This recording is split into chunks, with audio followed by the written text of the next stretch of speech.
పెట్టాలని అనుకుంటున్నారు. మా జోలికొస్తే చంపేస్తామని చెప్పాలనుకుంటున్నట్టు కనబడుతుంది అందులో. ఎందుకంటే ఒక కేసు యాడ్ చేశారు. ఇప్పుడు పెట్టిన కేసు మరీ విచిత్రం ఏంటంటే, తెలుగుదేశం ప్రభుత్వ హయాంలో తెలుగుదేశం తరపున ఇచ్చినటువంటి హామీ అది. నకిలీ పట్టాల కేసు. తెలుగుదేశం అధికారంలో ఉన్నప్పుడు ఇచ్చిన పట్టాలవి. అంటే తెలుగుదేశానికి తెలియదు అప్పుడు ఉన్నటువంటి ప్రభుత్వానికి బాధ్యత కదా ఆ లెక్కనైతే. పోనీ ఆ తర్వాతన వీళ్ళు వచ్చిన తర్వాత జరిగిన దాంట్లో అంటే ఓకే, ఒక అర్థం ఉంది. కానీ అట్లాంటిది కాదు ఇది.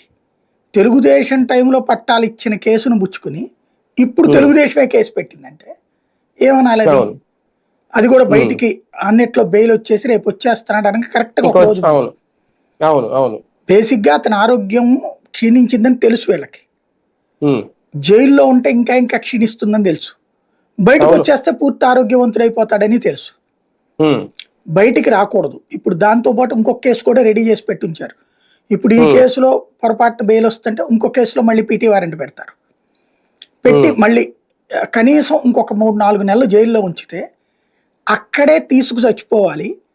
అప్పుడు భయపడతారు వైసీపీ వాళ్ళకి. జీవితంలో మన జోలికి రావాలంటే, బాబు గారిని గురించి మాట్లాడాలంటే వణకాలి.